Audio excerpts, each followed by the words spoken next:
Today here at 6:30, we take your medical questions straight to doctors to get some answers. And today we are joined by Dr. Leo Lopez from University Health. Thanks so much for being here. We appreciate it. We have our very first question from Mary Ann D. She is asking about something that I bet a lot of people deal with, a chronic cough. She says, I have a chronic cough that doesn't go away. Are there any treatments for it? That's an important question. And so I think it's helpful to understand first what we mean when we say chronic cough. This can be different for younger children, where we think of a chronic cough as having a daily cough for at least 4 weeks. And in older teens and adults, we think about it as having that cough for at least 8 weeks. And there are different causes of chronic cough, including things like asthma, acid reflux, that sort of thing. So one good first step is to connect with your doctor to try to find some answers. Where could this be coming from? Once you get that evaluation, you can get a personalized care plan as part of the treatment regimen. So I do hope you're feeling better, and those are the first steps that one can take. Yeah, sometimes just process of elimination, going to the doctor to figure out what it's not before what it could be. Okay, the next question we have is from Jennifer. She is asking the next question we have, Jennifer's our third question. The next one is about fatty liver. Okay, why can you reverse fatty liver? That's the question we want to get to, because this is one from Cynthia that's actually pretty common. We get this a lot in this segment. You're exactly right. And it's important for us to recognize how common fatty liver actually is. It's the most common long-term liver disease out there. In fact, it impacts 1 in 4 people around the world. There's a more mild type that can be reversed.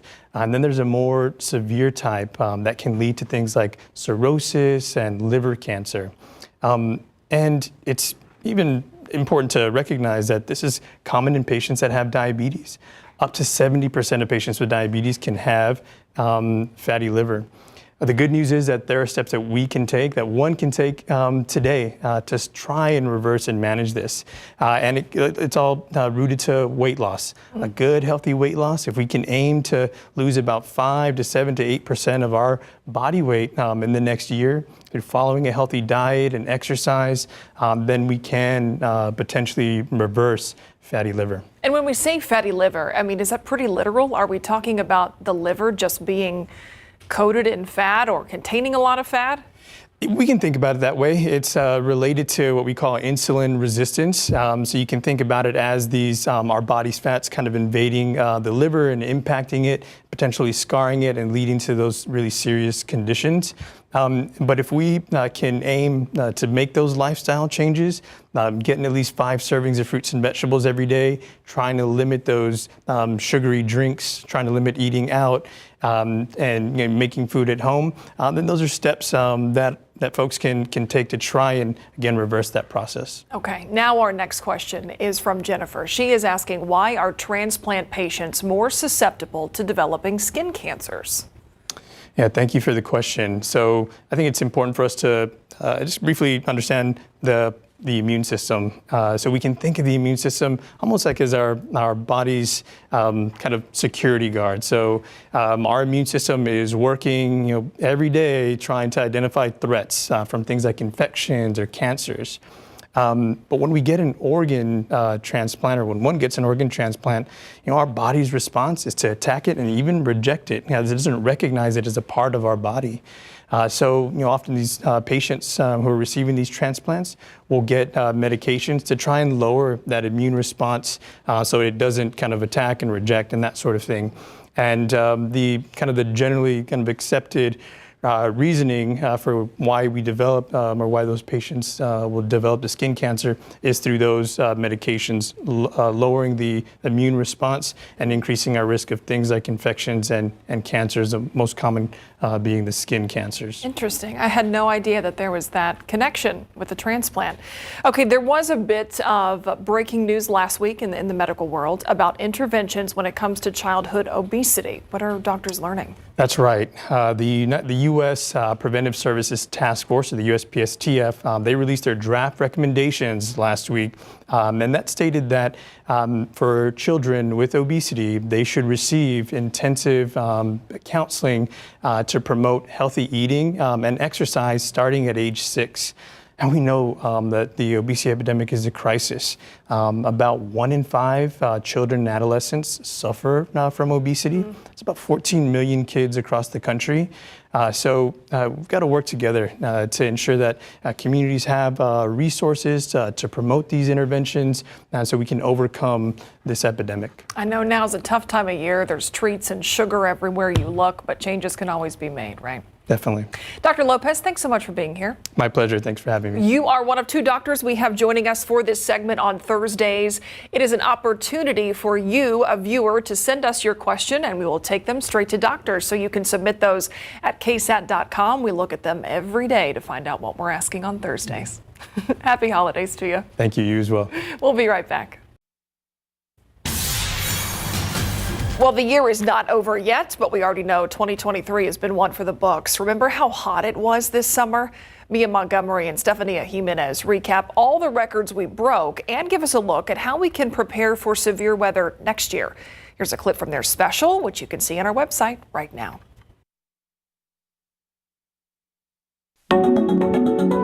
We have milder weather now, but let's rewind a bit to the summer of 2023. How would you describe it? It was really horrible. Some even say Unbearable. the temperatures in South Central Texas broke record after record. We've had 8 days in which we hit 105 or higher. It marked our 60th triple-digit day that we have seen so far this year. The hottest month ever recorded in San Antonio with an average temp of 90.6. Everyone and everything was affected, from homeowners to businesses and people who work outside in the elements. Even thinking back to 2021, we had the winter storm, except then it was snow and ice that staggered Texans.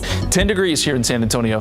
Both cases of extreme weather taught us preparation is key. CPS Energy says it's under orders to begin rotating outages. Local groups and agencies are having those conversations. How do we work with those stakeholders that already work with persons that are 65 and older, or they have a medical condition, people with disabilities, or individuals who are homebound? While we can't predict severe weather months before it happens, we can do our best to prepare when we're not in a weather emergency. So let's get ready. Mia and Stefania go over all the ways you can prepare your homes and stay healthy no matter how hot or cold it gets. To watch this special, you can scan the QR code you see here. You can also watch it on our website, YouTube, and KSAT+. Look outside with live cam right now. We're going to talk about this gray weather we're currently dealing with. But first, Adam Caskey, another winner. Yeah, y'all know it's going to be gray the next few days. We'll have some sporadic showers. We'll get more into those details in a little bit, but 'tis the season to give, and I've got some thermometer ornaments to give away. Just picked a new winner, just typed it in. The computer picked the winner, and bear with me here, Ashley, with your last name. Ashley D. Jeregi. We practiced this during the commercial break. We tried. I'm not sure either one of us are saying it correctly. We've had Dr. Lopez come over and look at it. He's like, we have the good doctor. the good doctor is like, yeah, on your own. Anyway, Ashley D. Jeregi. I'll just mumble Ashley. it. Sorry, but you're Ashley. a winner. You're a winner, Ashley. Go to ksat.com/thermometer to enter that drawing. This evening, 63 right now. We're only going to drop to 61 by tomorrow morning, so steady temperatures through the night tonight. We're going to take a look at where the cold air is right now up in northern Canada, when that may dislodge into the northern part of the U.S., and a really more detailed look at Christmas Day, what you can expect then, and of course some rain in between coming right up. All right, yes, we know it's gray, but when's the gray going away? That's my question, Adam. I'm going to continue this poem by Christmas Day. Oh, hey, look at us. There we go. Look at us. Oh, yeah, we got it going on. Actually, let's just dive right into our Christmas Eve and Christmas Day forecast. We're going to fast forward a little bit as you make plans for Sunday and Monday. And notice Christmas Eve, we'll start the day with some rain, maybe even a few rumbles of thunder. Then we clear out and have some sunshine. Christmas Day is going to be windy. That's the main headline, but it's going to be sunny and cooler. 49 in the morning, and then only making it to 64 by the afternoon. I mentioned the wind. We're expecting some wind gusts on the order of 30 miles per hour Christmas Day, especially the first part of the day in the morning. That's when we'll have that north wind because of a cold front up to 30 miles per hour. So get ready for a gusty Christmas Day. You may want to deflate the inflatables that are in the yard, or they may end up down the street or in your neighbor's yard. All right, let's look at the big picture here. Temperatures right now in the 60s across the state, a few upper 50s up north. But what about the really cold air? It's not in the northern tier of the U.S. It's actually way up in Canada still. And this really isn't that cold for this time of year up in northern Canada. We're talking a few degrees below zero in far northern Canada. Typical El Nino year where it's warmer than average up north, especially in the northern tier of the U.S. Say it with me, my favorite city, Saskatoon, Saskatchewan. 27 degrees right now. And this Arctic air, it's going to stay bottled up for a while. Some of it may drop southward briefly across the northern portion of the lower 48 here, but we're not expecting any big push of that Arctic air anytime soon. We will experience some cooler air than what we have right now, but that's not saying much. Look at our morning temperature trend. The average morning low is 42. We're going to be 20 degrees warmer than that every morning through Christmas Eve. And then we finally cool off a bit and drop a little below average. We're talking upper 30s, actually 37 when you wake up Tuesday morning, Wednesday morning at 39, then we moderate a bit. So there will be some changes, but we don't see that Arctic air hitting us anytime soon. What about a white Christmas? Well, actually, only 15.7% snow cover right now across the U.S., and that is way below average for this time of year. A brown Christmas for most of the northern U.S. where you typically would have a white Christmas or have higher odds of it. You're going to have to go into northern New Mexico and even Colorado to get into the snow, maybe even a hit of snow in parts of Kansas between Wichita and Kansas City, Missouri here as we approach Christmas Day. That's about it. Here, we're going to have some rain, which is nice. We could use it, but we're only looking at 30 to 40% coverage daily through Sunday. It's Saturday night. We have the best chance up to 60%. Right now, most of the rain is off to the north. They've already seen half an inch around Dallas-Fort Worth. Here, we have plenty of clouds, not much to show for it. Futurecast, keep in mind, this is just one computer model. Don't pay close attention to where it's drying the rain, just the mere fact that it's on board for a few sporadic showers popping up across south central Texas periodically tomorrow, Friday, and even, or I should say tomorrow, Saturday, and even on into Sunday. Notice tomorrow a 30% chance, so isolated in nature. Dampness too to start the day. Fog, drizzle, you know the drill. We'll be in the 60s all day long tomorrow, briefly hitting 70 in some locations south of Highway 90. 40% coverage on Saturday. Another round of morning drizzle, no surprise there. It's Saturday night. That's when we have the best shot at rainfall, some much needed rain, the best opportunity. That's at 60%. So the showers and even a few non-severe storms becoming more numerous Saturday night into the first part of Sunday. Then that cold front sweeps away the clouds, and Christmas Day looking and feeling pretty good. Just keep in mind, a bit windy. It's happened to all of us at some point. Ornaments drop, hit the ground. Often they break. Luckily, my thermometer ornaments are pretty resilient and don't break. However, upon impact, there can be an issue. What's wrong here, Josie? The gap. Luckily, there's a fix for it, and for that, I have my little elves with me.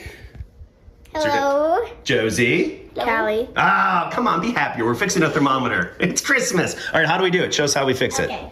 So, we need very warm water. Yeah, very hot. Let it get hot. We run the water over the bulb. Temperature rises. As you can see, right there. Yep.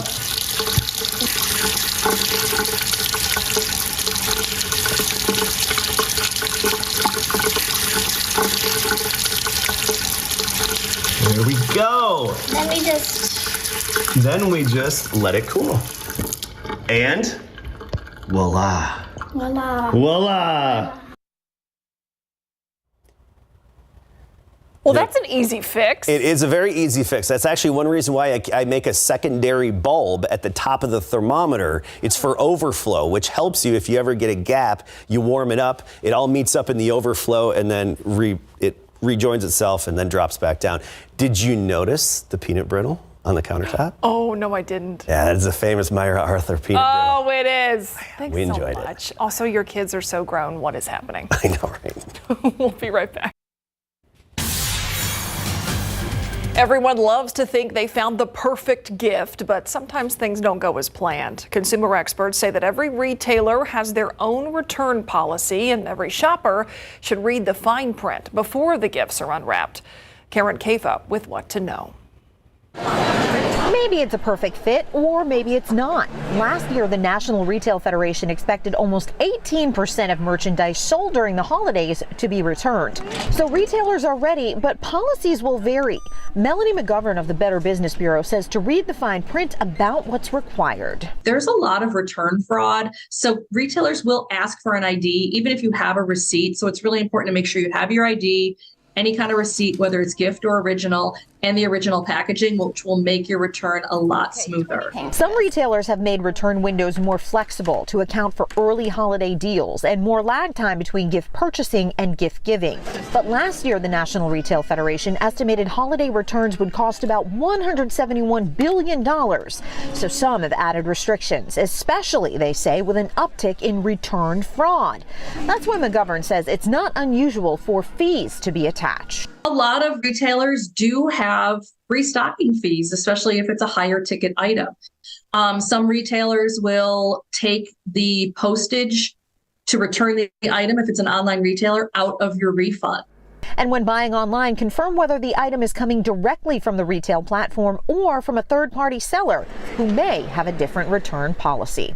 In New York, I'm Karen Kafa. That does it for the news at 6. Thanks so much for watching. We'll see you right back here for the Night Beat at 10.